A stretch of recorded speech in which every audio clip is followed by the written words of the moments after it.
Welcome to Short Movie Channel. Today's movie starts in the United States, in Arizona, where we see a group of armed federal agents raiding a house that was being used by a gang to hold people hostage.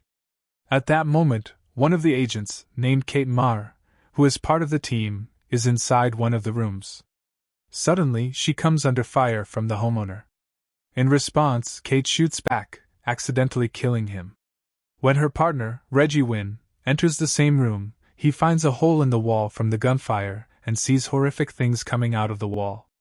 After breaking through the wall to investigate, they discover corpses wrapped in plastic bags hidden inside the walls. Shortly after, their boss, Chief, arrives at the crime scene and starts investigating. The forensic team tells him that they've found 35 bodies buried in the walls of the house. The homeowner's name is Manuel Sonera. After further investigation, the team is told to get something to open the lock. While trying to help at a window, a huge explosion occurs, as the door was rigged with explosives, killing 2 of the officers on site.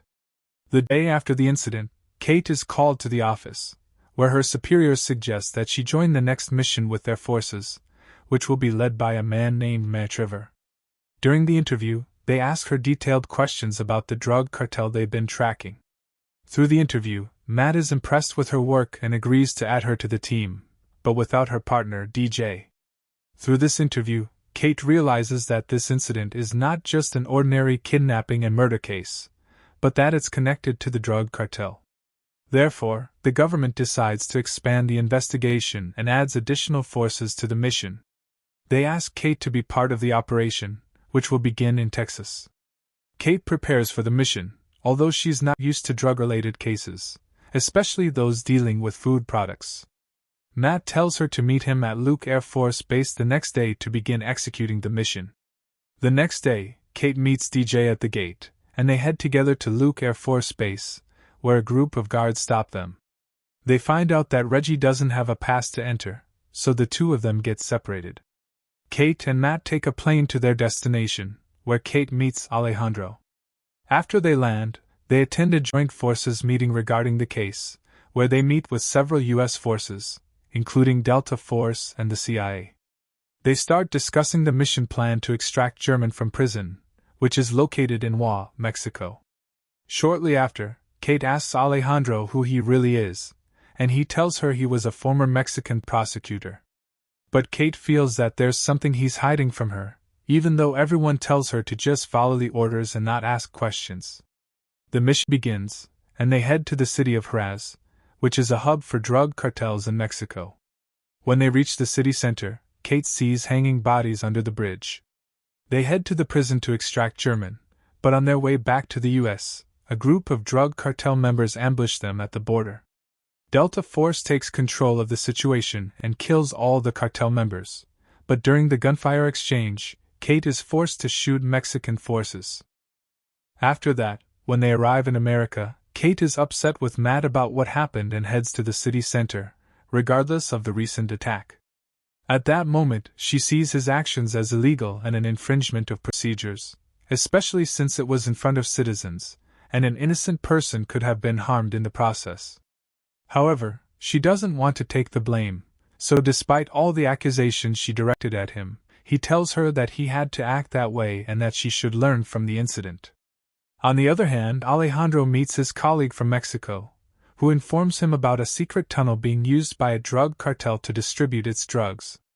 After that, Alejandro goes to the interrogation room and asks Germo a few questions. We find out that Manuel Diaz himself is involved in a drug trafficking organization operating in America. The only way they can find his location is by getting all the information they need about him from Germo. That's why they brought him from the prison he was in Mexico to the U.S. to assist them in their investigations. After questioning him, they head to the city of Arena, and DG is the one who leads them to the place where illegal immigrants are gathered. There, they find many illegal immigrants. Reggie is curious about their intentions, so he asks Matt to explain. Matt tells him that after interrogating Germo, they discovered that the drug cartel carries out its operations in tunnels and underground in order to move drugs from Mexico to America. Alejandro later confirms this information from his colleague, and it's likely that this place is the end of the tunnel. That's why they need to get information from the immigrants about that location. Matt also tells them that he has a plan that will allow them to reach the location of the cartel's big boss, named Fausto Markin, and that this plan will make Manuel Diaz return to Mexico to meet with his boss. Of course, the only way Manuel Diaz can return to his country is through the tunnel. Therefore, Matt and Alejandro's priorities now are to locate the tunnel. The next day, they go to the hotel they previously used as their main operation base. There, they gather a large number of immigrants who provide the information they need about the tunnel used by the cartel's members. After Matt gathers all the necessary information, he starts the second phase of the mission. He asks Kate to contact her acquaintance in the rapid response team so they can arrest Manuel Diaz's assistant who works at the bank and was helping him with money laundering operations. After they arrest him, Kate asks Matt to go with her to the bank to gather more evidence. But Matt asks her to stay completely away from the bank. Unfortunately, Kate ignores Matt's warning, enters the bank, and surveillance cameras record her face. After taking the physical evidence from the bank, Quito and Reggie want to start a legal case against Manuel Diaz. But Matt advises them to abandon the idea so they don't mess up his plan. Here, we find out that Matt has bigger plans than just targeting Manuel Diaz. He wants to find out where Fausto Markin is. The only way to do that is to keep their distance from Manuel Diaz for now. At the same time, they're monitoring his movements, and it's clear how much they're not agreeing with each other, even though they're on the same team with the same goal. In another place, we see him talking on the phone with someone, and we find out that this person is Manuel himself. One of his men tells him that his assistant has been arrested, and after that incident, his account was shut down. Afterward, he argues with Imad to relieve the tension and pressure they're feeling. Meanwhile, they meet the guy with the IG account, and Kate charms him. They quickly hit it off and spend the night together. The next day, she goes with him to his house, and Kate discovers he's wearing the same clothes Manuel Diaz used to wear to launder his money. She tries to confront him, but he's stronger than her, grabs her, and starts choking her, and she's almost losing consciousness until, somehow, Alejandro appears and points a gun at Tada to stop him. We then find out that after entering the bank, Manuel's men were expecting them to target her and kill her, which is why they decided to keep an eye on her. After Alejandro captures him, he demands that he give them any information he knows, at least about the corrupt officers connected to the drug trafficking organization. During the investigation, Alejandro finds out when Manuel plans to use the tunnel to return to Mexico. In the next scene, we see Quito and Reggie on their way to the hotel again, and they're able to pinpoint the exact location of the tunnel using surveillance techniques. After that, the team prepares to raid the tunnel, which is located at the city's border. Before they head out on the mission, Matt tells Quito and Reggie to stay hidden during the operation. When they hear this, they feel like he's underestimating them, but they can't do anything about it. They also realize that their inclusion in this operation wasn't because they were wanted for it, but because they were part of the local team. They needed to be involved so the American intelligence agency could get the authorization they needed for the operation. After a while, the team reaches the tunnel and starts preparing for the mission. But once they enter the tunnel, they discover it splits into multiple paths. We hear gunfire from one of the tunnels, and somehow, Quito gets separated from the rest of the team. On the other side of the tunnel, he exits from the other end and finds the corrupt officer among them, with one of the organization's members. He sees him loading a police car with bags full of drugs, so he shoots the man from the organization. He raises his weapon at the corrupt officer, but unfortunately, Kate is also involved in the operation and doesn't know that this is the corrupt officer. She asks Alejandro to let him go, while she aims her gun at Alejandro, trying to control him. But Alejandro, using a knife, stabs her in the bulletproof vest and tries his best not to harm her. Then, he leaves the area in one of the police cars.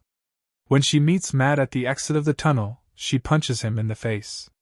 Matt doesn't retaliate, trying to calm her down.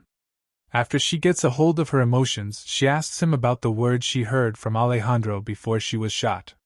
Matt explains to her what's going on and reveals Alejandro's true identity.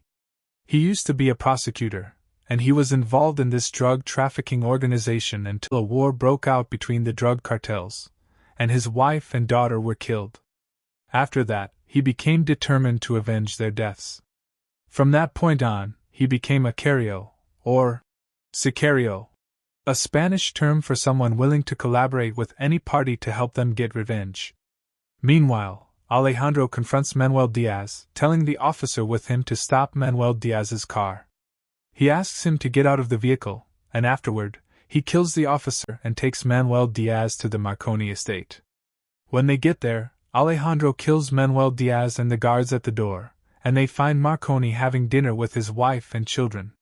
When he faces Alejandro, Marconi asks him not to kill him in front of his family, but Alejandro doesn't care, and he kills his wife and children first, which shocks Marconi. After that, he lets Marconi deal with his family, and the next day, Alejandro goes to Kate's house and threatens her to sign a statement confirming the operation was carried out legally. As he's leaving, she raises her gun at him. If you enjoyed the movie, don't forget to like and subscribe to the channel.